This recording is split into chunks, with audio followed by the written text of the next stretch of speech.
आज हम पढ़ेंगे डार्क रिएक्शन। ठीक है, डार्क रिएक्शन को ब्लैकमैन रिएक्शन और थार्मोकेमिकल रिएक्शन भी बोला जाता है। डार्क रिएक्शन, ब्लैकमैन रिएक्शन और थार्मोकेमिकल रिएक्शन। ठीक है, लाइट रिएक्शन में हम लोग देखे थे कि एटीपी और NADPH2 बना था। ठीक है, लाइट रिएक्शन में एटीपी और NADPH2 बना था। उस एटीपी और NADPH2 का यूज किया जाता है डार्क रिएक्शन में। ठीक है, कार्बन डाइऑक्साइड फिक्सेशन के लिए यूज किया जाता है। Carbon dioxide fixation and carbon dioxide reduction से कार्बोहाइड्रेट बना था, जो लाइट रिएक्शन के समय बोला गया था। ठीक है, डार्क रिएक्शन में क्या होता है, कार्बन डाइऑक्साइड का रिडक्शन होता है और कार्बोहाइड्रेट बनता है। ठीक है, तो कार्बन डाइऑक्साइड के रिडक्शन और कार्बोहाइड्रेट बनने के लिए एटीपी और NADPH2 का यूज होता है, जो कि लाइट रिएक्शन में बना था। तो ये रिएक्शन जो है होता है क्लोरोप्लास्ट के स्ट्रोमा में। क्लोरोप्लास्ट के स्ट्रोमा, हम लोग क्लोरोप्लास्ट के स्ट्रक्चर के बारे में देखे थे कि बहुत सारा इस टाइप का स्ट्रक्चर पाया जाता है, जिसको हम ग्रेना बोलेंगे। और क्लोरोप्लास्ट में जो लिक्विड वाला पोर्शन है उस जगह को बोला जाता है स्ट्रोमा। ठीक है, डार्क रिएक्शन स्ट्रोमा में होता है, लाइट रिएक्शन ग्रेना में होता है। इस रिएक्शन में लाइट की जरूरत नहीं होती है, इसीलिए इसको बोला जाता है डार्क रिएक्शन। लाइट नहीं चाहिए, इसलिए डार्क रिएक्शन बोला जाता है। ठीक है, अब डार्क रिएक्शन जो है हायर प्लांट्स में 3 टाइप से होता है। 3 टाइप का डार्क रिएक्शन होता है। ठीक है, एक है C3 साइकिल, दूसरा C4 साइकिल, थर्ड है CAM प्लांट्स और CAM साइकिल। ठीक है, तो C3 साइकिल को केल्विन साइकिल बोला जाता है। C4 साइकिल को बोलेंगे हैच एंड स्लैक साइकिल और CAM साइकिल को क्रैस्युलेशन एसिड मेटाबॉलिज्म साइकिल। 3 टाइप के, मतलब अलग अलग जगह में तीनों टाइप के जो प्लांट्स पाया जाता है, उसमें डार्क रिएक्शन अलग अलग टाइप से होता है। ठीक है, तो C3 साइकिल जो है वो कहाँ होता है, टेम्परेट रीजन में।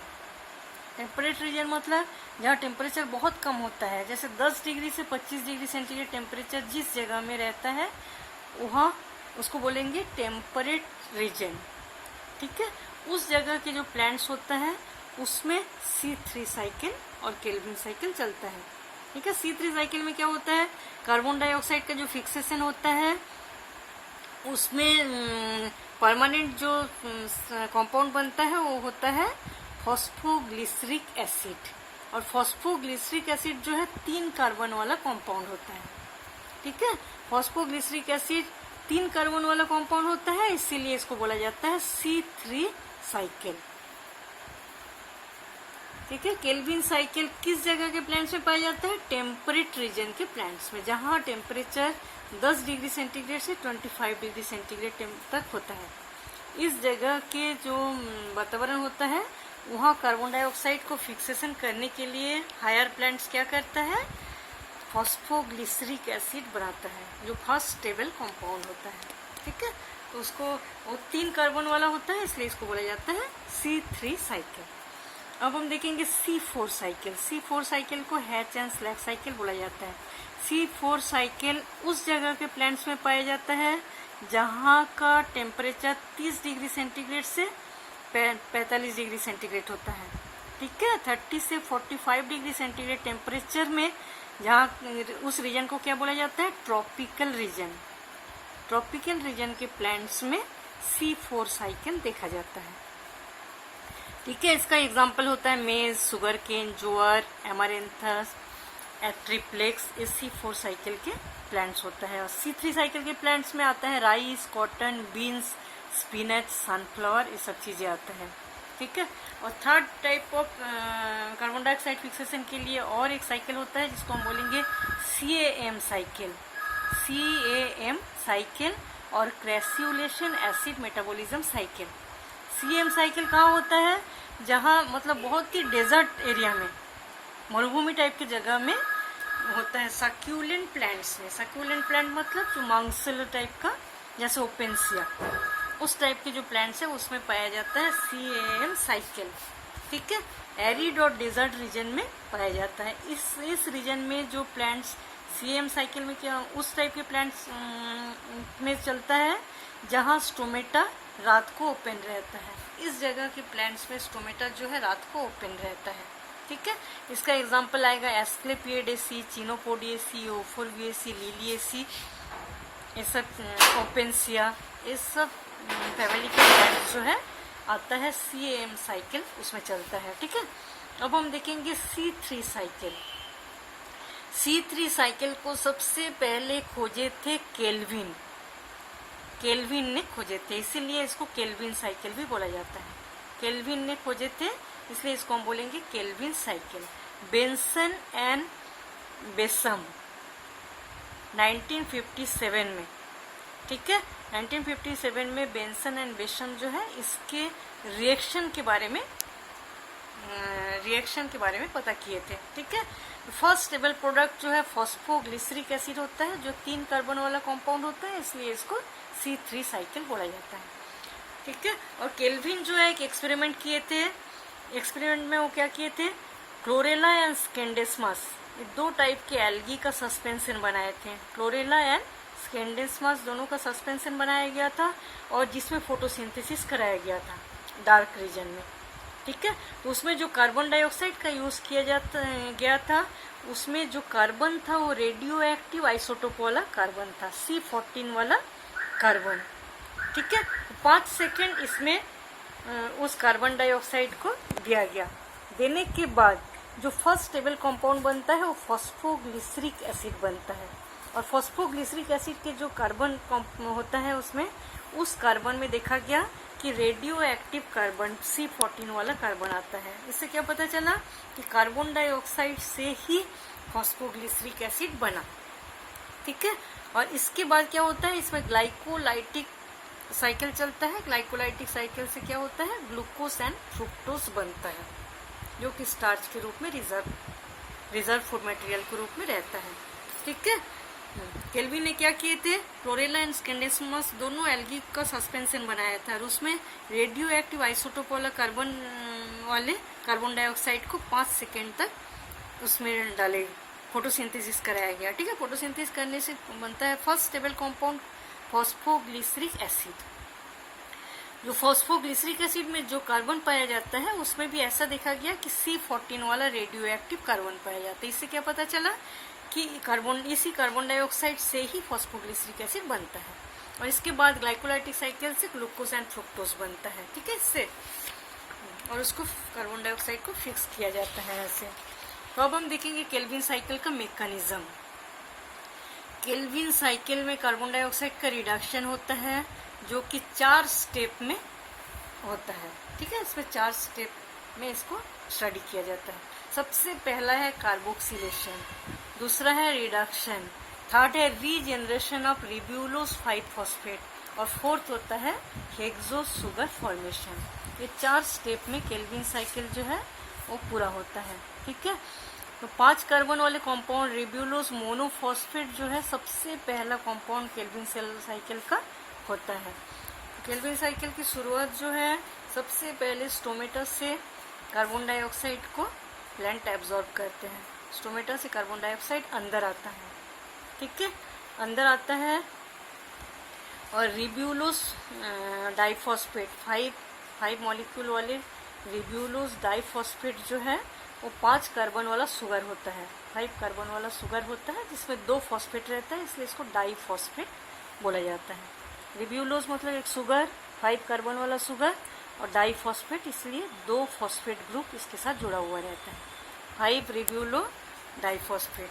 तो ये रिब्यूलोज डाइफॉस्फेट जो है, इसमें स्टोमेटा से कार्बन डाइऑक्साइड अंदर आता है, वाटर के साथ मिल के ये बनाता है 6 मॉलिक्यूल कार्बन डाइऑक्साइड और रिब्यूलोज 1,5 डाइफॉस्फेट। ठीक है, ये पहले 5 मॉलिक्यूल वाला कार्बन रहता है, उसके बाद 1 मॉलिक्यूल इससे यहाँ कार्बन डाइऑक्साइड जुड़ रहे हैं, दोनों मिलके 6 मॉलिक्यूल बन रहा है। ठीक है, और वाटर के साथ रिएक्शन करके क्या बनाता है, रिब्यूलोज 1,5 डाइफॉस्फेट। इस रिएक्शन में रिब्यूलोज डाइफॉस्फेट कार्बोक्सिलेज एंजाइम पार्टिसिपेट करता है। ठीक है, जो कि कॉपर कॉन्टेनिंग एंजाइम होता है, कॉपर कॉन्टेनिंग एंजाइम होता है। तो मैग्नीशियम जरूरी होता है इसको बनाने के लिए रिब्यूलोज 1,5 डाइफॉस्फेट। ठीक है, ribulose carboxylase enzyme, ribulose diphosphate carboxylase enzyme को बोला जाता है रोबिस्को। रोबिस्को एक ऐसा एंजाइम है जो कि ऑक्सीडेशन रिडक्शन दोनों करते हैं। जब ऑक्सीजन की मात्रा ज्यादा होगा तब ऑक्सीडेशन करता है, और जब कार्बन डाइऑक्साइड की मात्रा ज्यादा होता है तब इसमें कार्बोक्सिलेशन होता है। ठीक है, ऑक्सीडेशन एंड कार्बोक्सिलेशन दोनों चीजें जो है रोबिस्को एंजाइम से होता है। तो इस रोबिस्को एंजाइम की प्रेजेंस में कार्बन डाइऑक्साइड क्या करता है, रोबिस्को के साथ मिलके बनाता है रिब्यूलोज 1,5 डाइफॉस्फेट। ठीक है, तो पहला स्टेप है कार्बोक्सिलेशन, ये था कार्बोक्सिलेशन। ठीक है, उसके बाद 12 मॉलिक्यूल 12 मॉलिक्यूल इसका बनता है। ठीक है, 12 मॉलिक्यूल जो है फॉस्फोग्लिसरिक एसिड इसके बाद फॉस्फोग्लिसरिक एसिड बनता है। रिब्यूलोज डाइफॉस्फेट कार्बोक्सिलेज एंजाइम की प्रेजेंस में कार्बन डाइऑक्साइड और ऑक्सीजन के साथ, कार्बन डाइऑक्साइड और वाटर के साथ रिएक्शन करके बनाता है 6 मॉलिक्यूल ऑफ कार्बन डाइऑक्साइड के साथ रिब्यूलोज 1,5 डाइफॉस्फेट। ठीक है, रिब्यूलोज 1,5 डाइफॉस्फेट जो है वो बनाता है फॉस्फोग्लिसरिक एसिड। फॉस्फोग्लिसरिक एसिड बनाता है। फॉस्फोग्लिसरिक एसिड का कितना 12 मॉलिक्यूल। ठीक है, 12 मॉलिक्यूल फॉस्फोग्लिसरिक एसिड बनाता है। अब फॉस्फोग्लिसरिक एसिड तक जो बनना होता है उसको बोलते हैं कार्बोक्सिलेशन। इसके बाद क्या होता है, इसमें फॉस्फोराइलेशन होता है। फॉस्फोराइलेशन में क्या होता है, जो लाइट रिएक्शन में एटीपी बना था उस एटीपी का यूज करते हैं डार्क रिएक्शन में। तो 12 मॉलिक्यूल एटीपी यूज होता है और बनता है 12 एडीपी।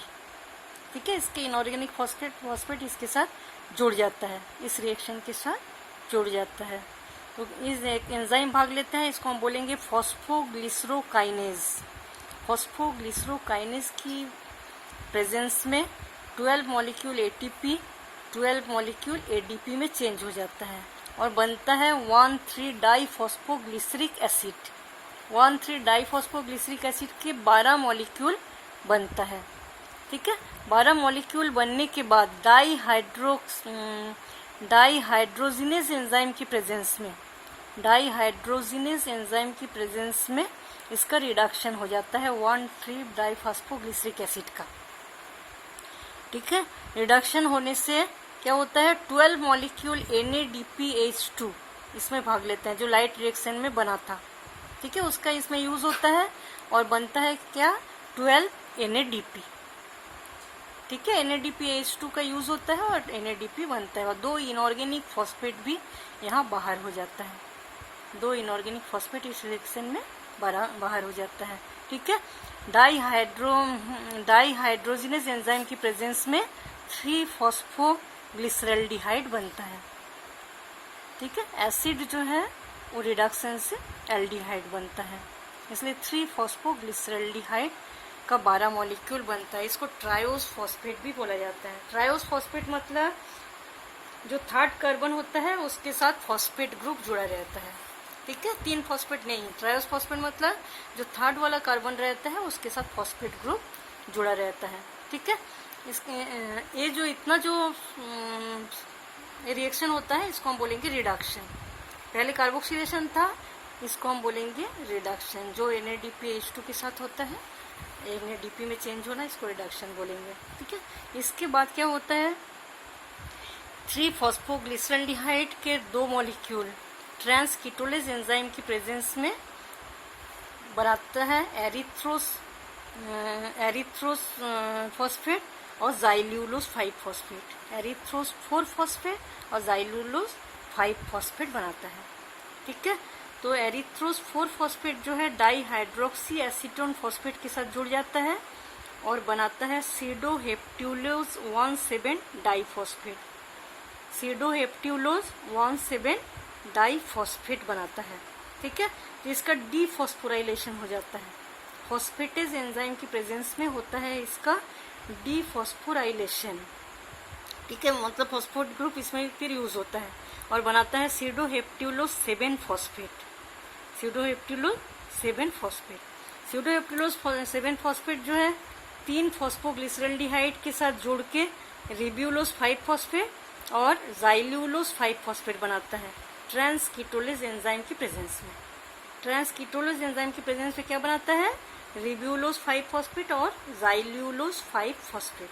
ठीक है, ये रिब्यूलोज 5 फॉस्फेट फिर एपिमेरेज एंजाइम की प्रेजेंस में क्या बनाता है? रिब्यूलोज 5 फॉस्फेट। रिब्यूलोज 5 फॉस्फेट 6 ATP इसमें भाग लेता है और बनता है 6 ADP, मतलब फिर फॉस्फोराइलेशन की रिएक्शन होता है। 6 ATP भाग लेता है, 6 ADP बनता है और क्या बनता है? Product ribulose 1,5 diphosphate. Ribulose 1,5 diphosphate जो है फिर C3 साइकिल को चलाता है। हम लोग देखे थे सबसे पहले रिब्यूलोज डाइफॉस्फेट से क्या बना था? रिब्यूलोज 1,5 डाइफॉस्फेट। फिर लास्ट में बन जाता है रिब्यूलोज 1,5 डाइफॉस्फेट। इसको हम क्या बोलेंगे? Regeneration of ribulose 5 phosphate. ठीक है, सबसे पहले कार्बोक्सिलेशन हुआ, उसके बाद रिडक्शन हुआ, इसके बाद हुआ रीजनरेशन ऑफ रिब्यूलोज 5 फॉस्फेट। ठीक है, अब हम देखेंगे hexo sugar formation. Hexo sugar formation में क्या होता है? जैसे 3 फॉस्फोग्लिसरल्डिहाइड बना था 12 मॉलिक्यूल, उसका 3 मॉलिक्यूल जो है डाईहाइड्रोक्सी एसीटोन फॉस्फेट के साथ बनाता है एल्डोलिज एंजाइम की प्रेजेंस में। इसका हो जाता है ग्लाइकोलाइटिक साइकिल। ग्लाइकोलाइटिक साइकिल से बनता है फ्रुक्टोज 1,6 डाइफॉस्फेट। ठीक है, 3 मॉलिक्यूल क्या बनाएगा? फ्रुक्टोज 1,6 डाइफॉस्फेट और इसके 5 मॉलिक्यूल फॉस्फोट्रायोज आइसोमेरेज एंजाइम की प्रेजेंस में बनाता है डाईहाइड्रोक्सी एसीटोन फॉस्फेट। मतलब 2 चीजें इससे बन रहा है। फॉस्फोग्लिसरल्डिहाइड जो है इससे इसका 5 मॉलिक्यूल क्या बना रहा है? फॉस्फोट्रायोज आइसोमेरेज एंजाइम की प्रेजेंस में डाईहाइड्रोक्सी एसीटोन फॉस्फेट और 3 मॉलिक्यूल क्या बना रहा है? डाईहाइड्रोक्सी एसीटोन फॉस्फेट के साथ बनाता है एल्डोलिज एंजाइम की प्रेजेंस में फ्रुक्टोज 1,6 डाइफॉस्फेट। ठीक है, फ्रुक्टोज 1,6 डाइफॉस्फेट जो है इसका डीफॉस्फोराइलेशन हो जाता है फॉस्फेटेज एंजाइम की प्रेजेंस में। ठीक है, मतलब फॉस्फेट यूज होता है होके फ्रुक्टोज 6 फॉस्फेट बनाता है। फ्रुक्टोज 6 फॉस्फेट से बनता है ग्लूकोज 1 फॉस्फेट। ग्लूकोज 1 फॉस्फेट जो है स्टोरेज प्रोडक्ट स्टार्च के रूप में कलेक्ट रहता है। ठीक है, तो ग्लूकोज का जैसे ग्लूकोज में कितना कार्बन रहता है? Carbon compound C6H12O6। तो इसमें एक ही कार्बन कंपाउंड बन रहा है, मतलब 6 बार केल्विन साइकिल होने से एक ग्लूकोज का कंपाउंड बनता है C6H12O6। 6 टर्न लेना पड़ता है केल्विन साइकिल का। ठीक है, तो ग्लूकोज जो है स्टार्च के रूप में स्टोर रहता है। ये था C3 साइकिल और केल्विन साइकिल।